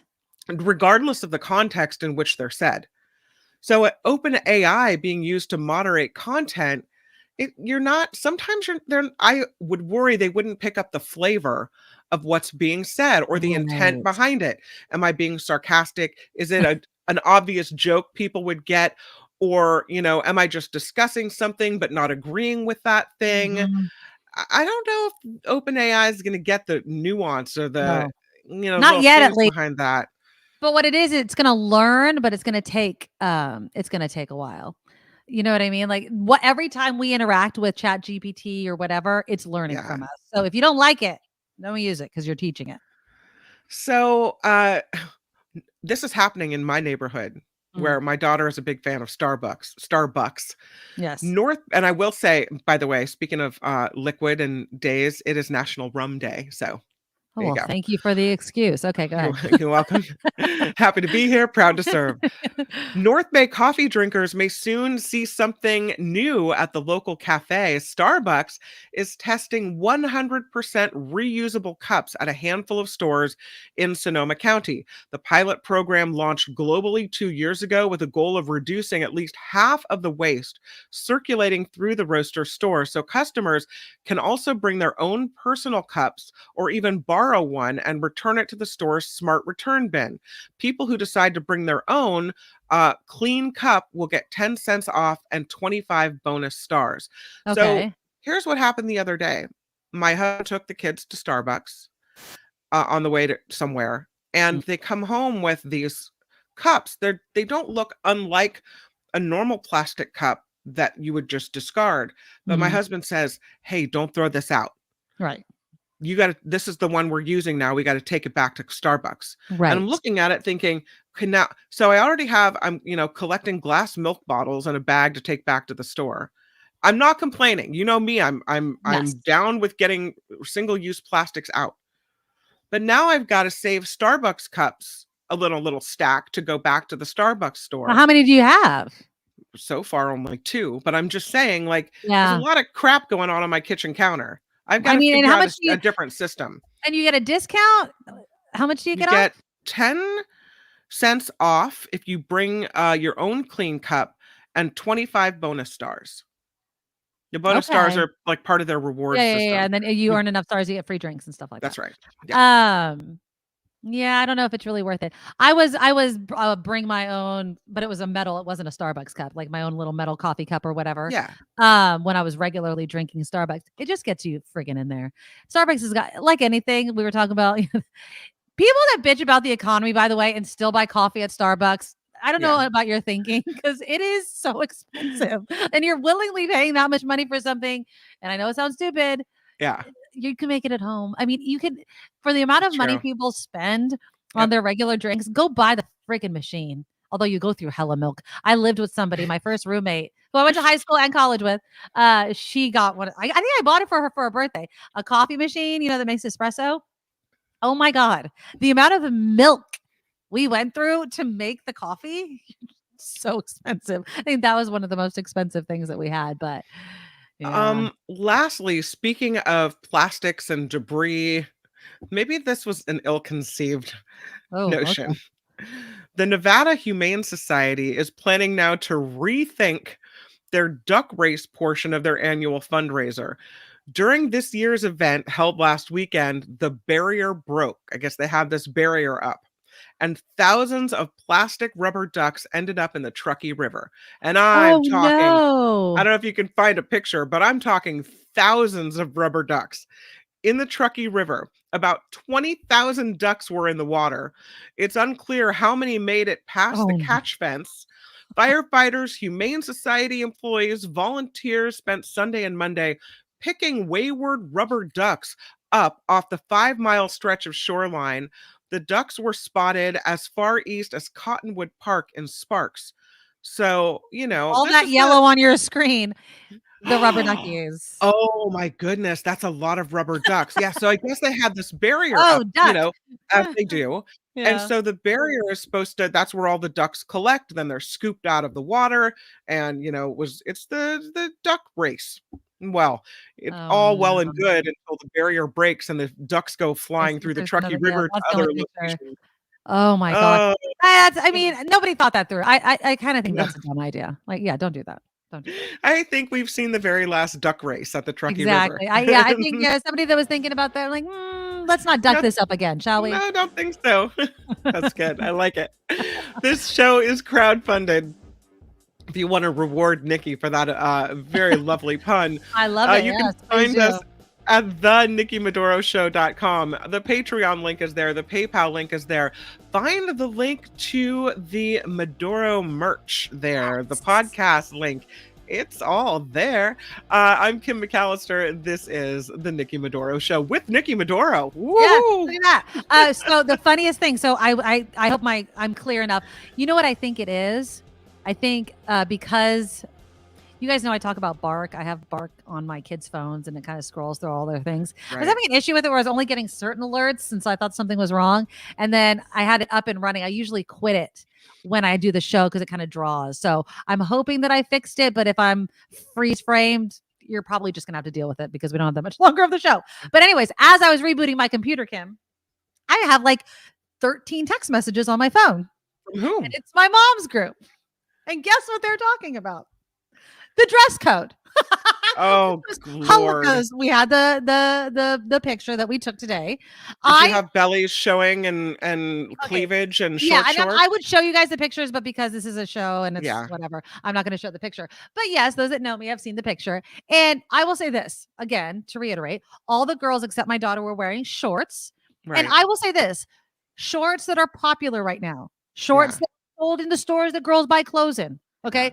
Everyone's like, how can you wear shorts like that? Those are the shorts that are sold. Unless you make your own clothes.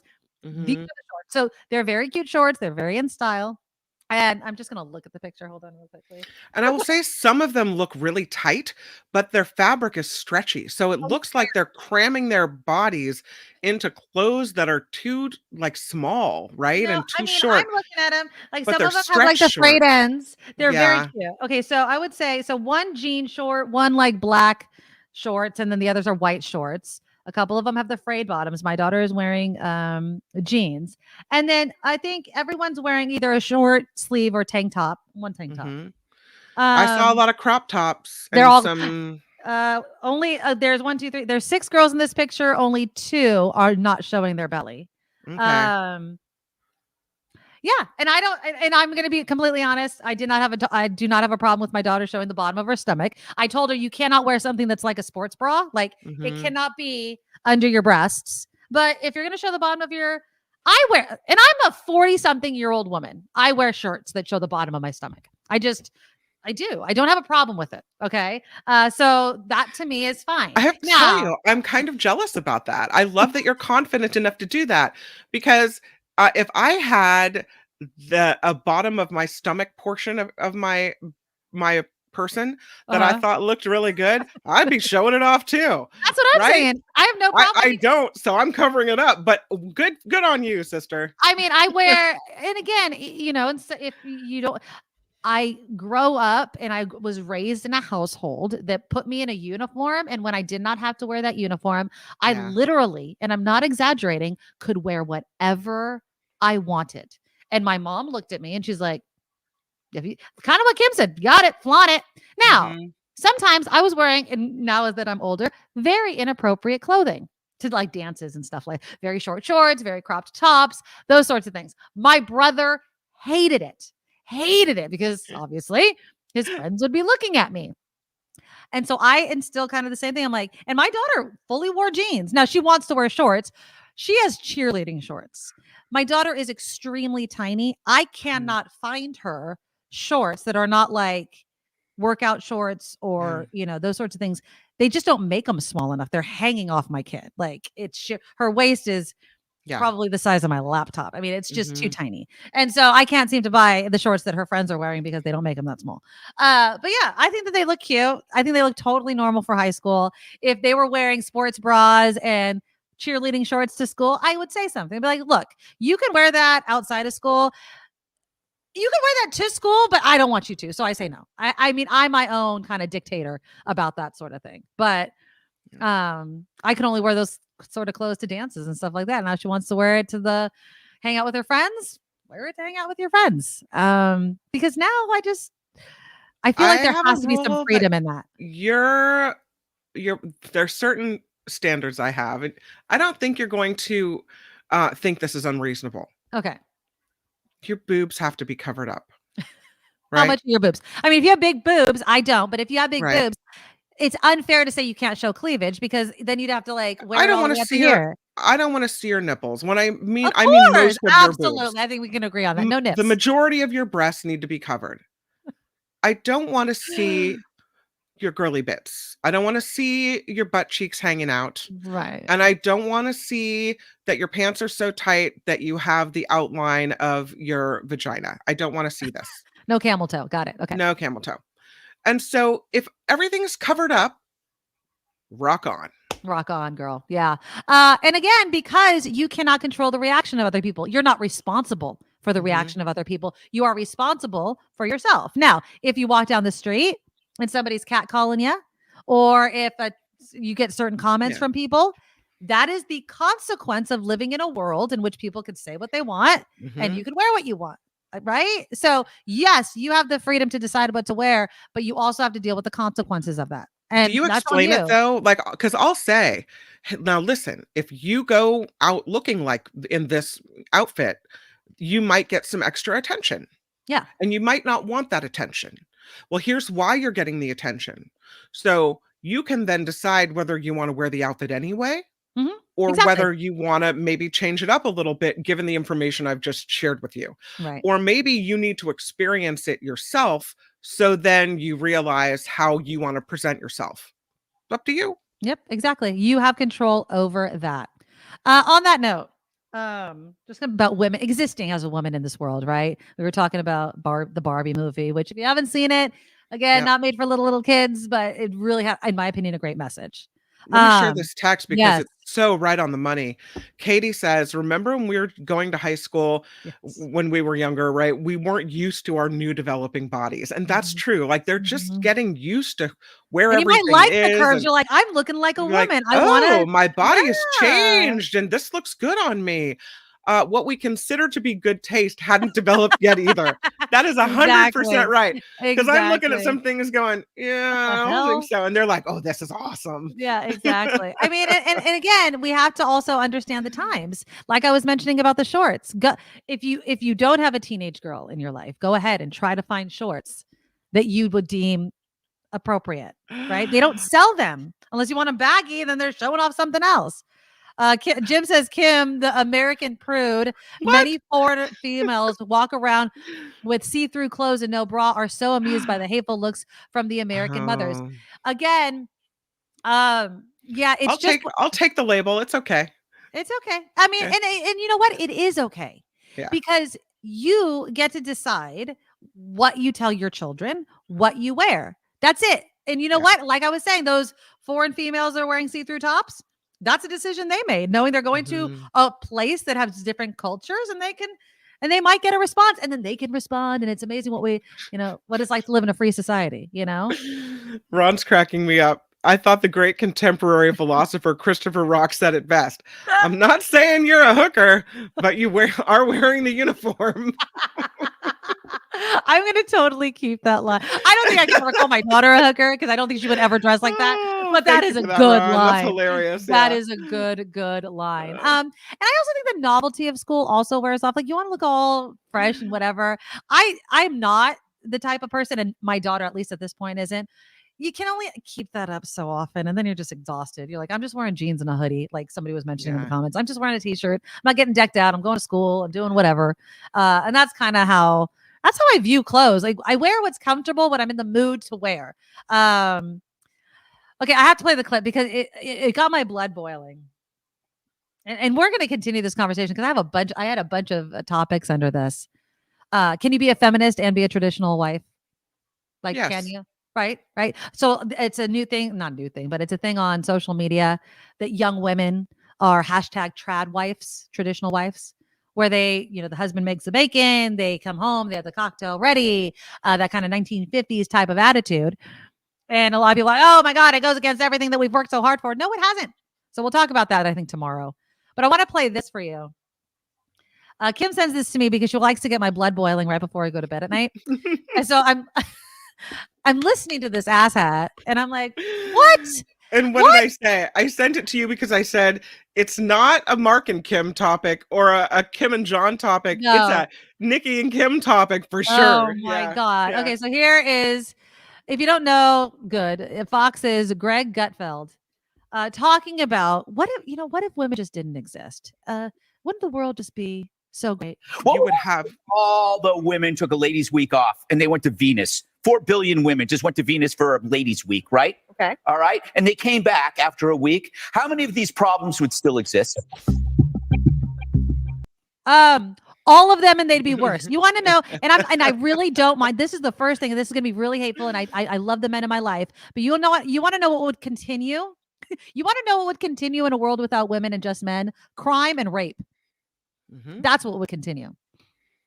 Okay, so let's not act like this whole world hasn't been run by men. Wars, crime, all these sorts of things. So I'm not trying to be like a man basher because it's not fair. Not all men, most men are not like this. But if you think crime disappears with women, you're pointing the finger at the wrong thing. That's right. You're pointing the finger at the wrong thing. I don't know what world this guy lives in to think something like this.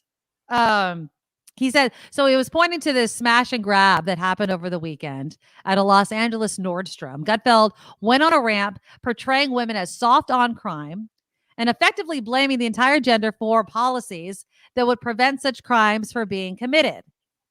What? I'm not saying women don't commit crimes. I'm not saying that women don't do these smash and grab crimes either, because they do. They do. But to think that it's the existence of women that do this, I could be sexist just like Greg. I could say, you know what? Men commit crime to impress women. If men didn't, feel so, send them all to another planet.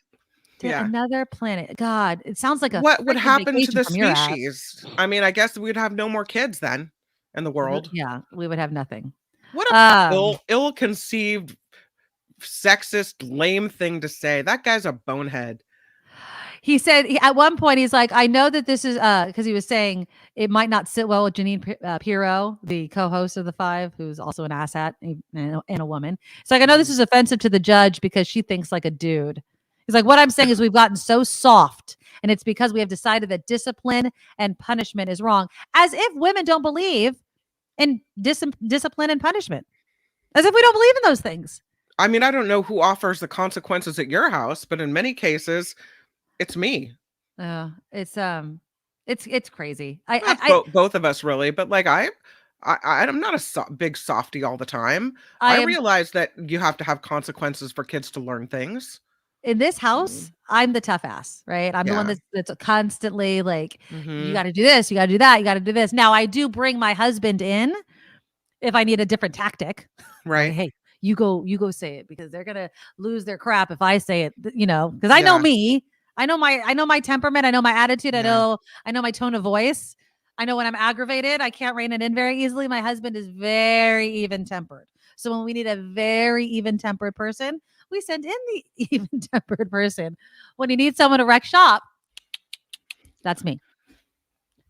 John says that was the guy that was saying this that some Jewish people learned valuable survival skills in Nazi concentration camps. Jeez, Outrageous. it's outrageous. ridiculous. Spiro's a joke. Yeah, absolutely. Liz says, and the women there were laughing, including Piro. What's wrong with them? Exactly. Randy says, describing Piro as an asshat is being kind. Absolutely. Yeah.